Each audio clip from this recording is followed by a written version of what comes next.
So hello students, very welcome in our channel जिसका नाम है HW करंट अफेयर्स। आज हम लोग पढ़ने वाले हैं 21 अप्रैल की करंट अफेयर्स।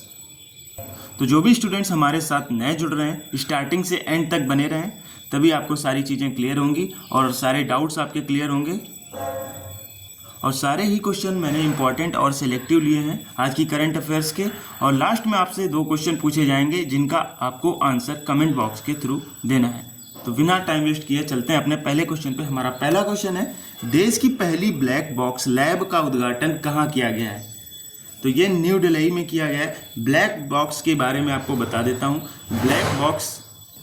ब्लैक बॉक्स एक ऐसा यंत्र होता है जो कि एरोप्लेन्स में होता है। जब दुर्घटना के दौरान दुर्घटना हो जाती है, उसके पश्चात जो जानकारियाँ मिलती हैं वो ब्लैक बॉक्स के थ्रू मिलती हैं, और जो भी पायलट और को पायलट के बीच की वार्तालाप होती है वो सारी ब्लैक बॉक्स में रिकॉर्ड हो जाती है। और ब्लैक बॉक्स इसका नाम है, बल्कि ये ऑरेंज कलर का होता है, ध्यान रखिएगा। चलते हैं अपने रिलेटेड पॉइंट्स पे। मोहन नायडू उड्डयन मंत्री ने इसका उद्घाटन किया है। इसे हिंदुस्तान एरोनॉटिक्स लिमिटेड के सहयोग से बनाया गया। ब्लैक बॉक्स के बारे में बात करते हैं तो उड़ान के दौरान सभी गतिविधियों का डेटा सुरक्षित रखता है। ये भी अभी मैंने आपको बताया। इसके रंग की बात करें तो नारंगी यानी ऑरेंज होता है। चलते हैं अपने सेकंड क्वेश्चन पे। हमारा अगला क्वेश्चन है, हाल ही में यात्रा उत्सव कहाँ मनाया गया? तो ये त्रिपुरा में मनाया गया। ये एक लोकप्रिय लोक रंगमंच है। बात कर लेते हैं कुछ रिलेटेड त्यौहार की। कौन त्यौहार कहाँ मनाए जाते हैं? तो विशु त्यौहार है, ये केरल में मनाया जाता है। माधवपुर मेला पोरबंदर जो कि गुजरात में पड़ता है। सरहुल त्यौहार झारखंड में मनाया जाता है। चेरी ब्लॉसम त्यौहार ये मेघालय में मनाया जाता है। थाई पुसम त्यौहार तमिलनाडु में। सिग्मो उत्सव गोवा में मनाया जाता है। ये मैंने कुछ रिलेटेड और इम्पोर्टेंट जो फेस्टिवल थे आपको बता दिए, कौन से फेस्टिवल किस राज्य में होते हैं। तो चलते हैं अपने थर्ड क्वेश्चन पे। हमारा तीसरा इम्पॉर्टेंट क्वेश्चन है, हाल ही में भारतीय वायुसेना किस देश में आयोजित बहुराष्ट्रीय डेजर्ट फ्लैग 10 अभ्यास में शामिल हुई? तो आंसर इसका यूएई, यूनाइटेड अरब अमीराट्स। तो बात कर लेते हैं डेजर्ट फ्लैग 10 एक्सरसाइज के बारे में। ये एक बहुराष्ट्रीय अभ्यास है जो कि एयरफोर्स की है। और हुई कहाँ है? तो ये अल-थपरा में हुई है जो कि यूएई में पड़ता है। ये कब से कब तक चलेगा? डेट है इसकी, टाइम ऑफ पीरियड तो 21 अप्रैल से 8 मई तक चलेगा। MiG-21 तथा जगुआर लड़ाकू विमान इसमें भाग लेंगे। ठीक है, बात कर लेते हैं डेजर्ट साइक्लोन की। ये यहाँ पर हम लोग बात कर रहे थे डेजर्ट फ्लैग 10 की। और डेजर्ट साइक्लोन 2025 किसके बीच में होता? तो ये इंडिया प्लस यूएई के बीच में होता। ये इसका 3rd एडिशन था जो कि राजस्थान में हुआ था। नाम याद रखिएगा, डेजर्ट साइक्लोन, और इसका नाम था डेजर्ट फ्लैग 10 एक्सरसाइज। ये दोनों में डिफरेंस है। चलते हैं अपने अगले क्वेश्चन पर। साथियों, हमारा अगला क्वेश्चन है, हाल ही में फ्री स्टाइल शतरंज ग्रैंड स्लैम 2025 का खिताब किसने जीता है? तो ये मैग्नस कार्लसन जो कि नॉर्वे के हैं। हारा कौन है? तो हिकारू नाकामुरा जो कि अमेरिका के हैं, ये हार चुके हैं। बात कर लेते हैं कुछ रिलेटेड पॉइंट्स की जो इम्पोर्टेंट पॉइंट हैं। तो सबसे युवा ग्रैंड मास्टर जो कि अपने देश के डी क्यूकेस सबसे यंग है। और फर्स्ट फीमेल ग्रैंड मास्टर की बात करें तो ये S विजय लक्ष्मी जी बनी थी। चलते हैं अपने अगले क्वेश्चन पर। हमारा अगला क्वेश्चन आपकी स्क्रीन पर, चर्चा में रहे निसार का संबंध किससे है? तो निसार एक ऑपरेशन है जो कि नासा और इसरो ने मिलकर किया है।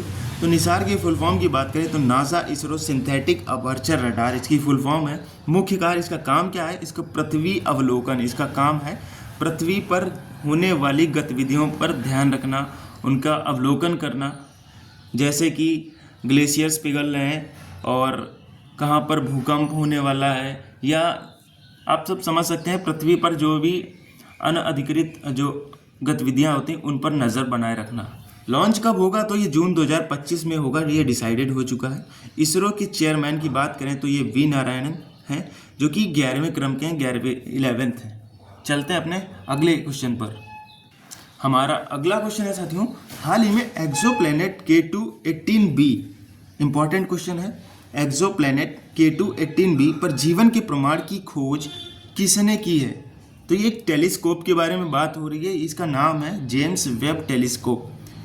एक्सोप्लैनेट K2-18b पृथ्वी से ये 124 लाइट ईयर की दूरी पर है, 124 प्रकाश वर्ष की दूरी पर है, पृथ्वी से लगभग 2.5 गुना बड़ा है। अभी मैं आपको दिखाऊंगा फोटो के जरिए। प्रमाण, इसका प्रमाण है कि यहाँ पर डाई मेथाइल सल्फाइड मिली है, ये इसका प्रमाण है। तो इस वजह से यहाँ पर जीवन के प्रमाण हो सकते हैं, ये ऐसा अंदाज़ा लगाया गया है। ये आप लोग देख सकते हैं, ये अर्थ है और ये K2-18b है। तो आप सब लोग देख सकते हैं, मैंने बताया था ये 2.5 गुना, पृथ्वी से लगभग 2.5 गुना बड़ा है। James Webb just detected the strongest evidence to date of alien life on another planet. तो आप लोग देख सकते हैं कितना बड़ा है।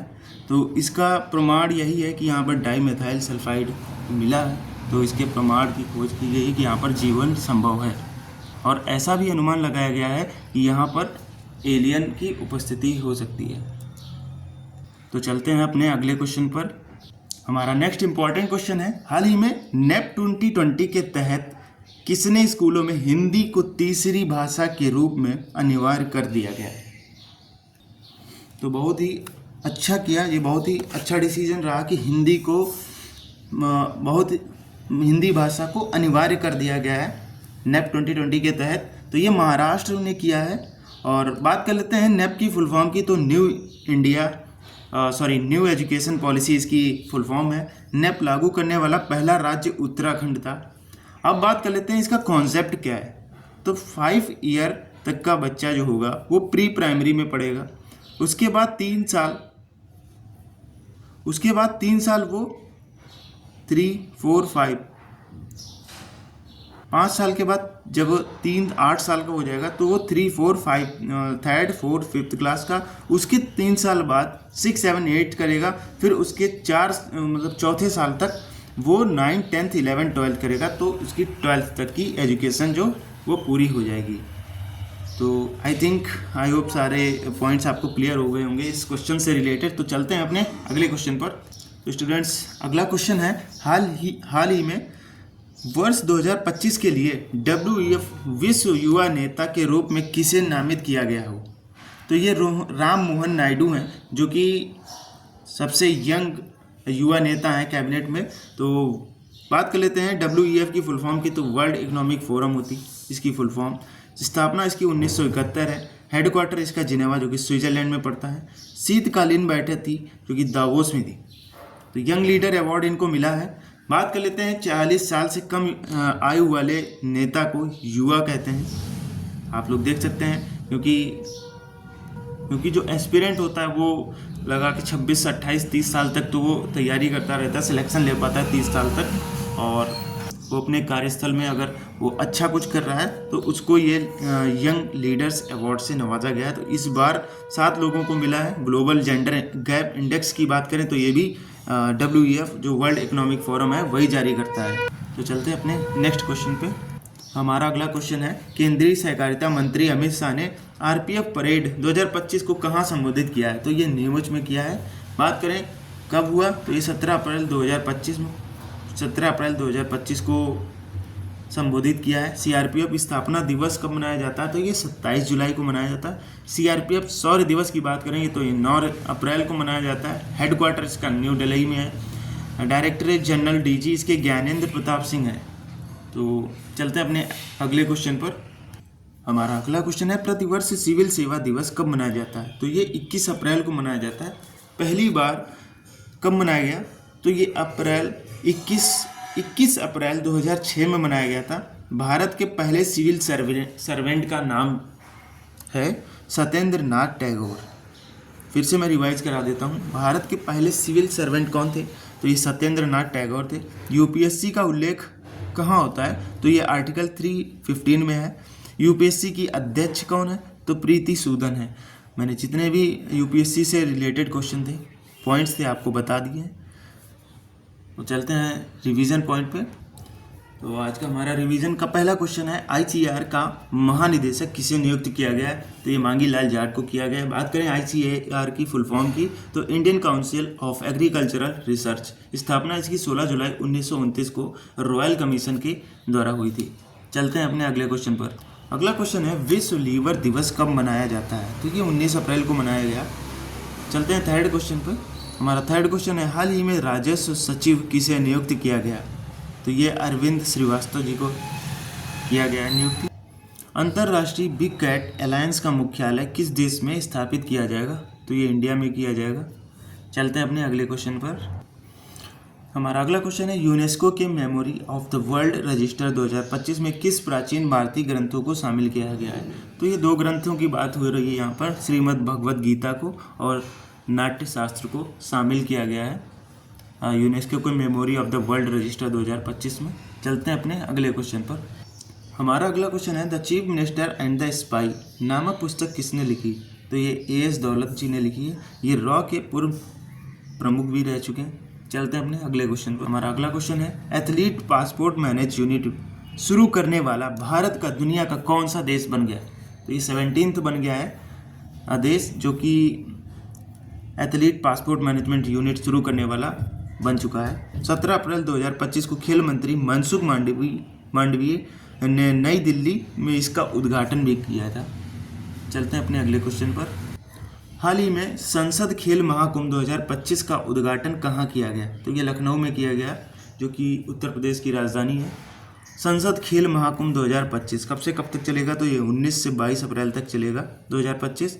प्लेस इसका है, स्थान KD सिंह बाबू स्टेडियम, और उद्घाटन इसका रक्षा मंत्री राजनाथ सिंह करेंगे। चलते हैं अपने अगले क्वेश्चन पर। हमारा अगला क्वेश्चन है, 6th एशियन अंडर 18 एथलेटिक्स में भारत के लिए एकमात्र स्वर्ण पदक किसने जीता है? तो ये हिमांशु ने जीता है। कब से कब तक चला? तो 15 से 18 अप्रैल 2025 तक चला। और प्लेस की बात करें तो ये सऊदी अरब में चला। हमारा नेक्स्ट क्वेश्चन है, हाल ही में IBSF वर्ल्ड बिलियर्ड्स टाइटल 2025 किसने जीता है? तो ये सौरभ कोठारी जी ने जीता है। तो चलते हैं अपने आज के क्वेश्चंस पर। तो आज के हमारे क्वेश्चन है, 26वें मुख्य चुनाव आयुक्त कौन है और इसरो के वर्तमान अध्यक्ष कौन है? ये आपको बताना है। मैंने एक तो आज ही बताया है, दोनों का आंसर आपको कमेंट्स में देना है। तो साथियों, आज के लिए इतना है। मिलते हैं नई करंट अफेयर क्लास के साथ। Thank you and stay connected. और हाँ, क्लास को ज़रूर शेयर करें। Thank you.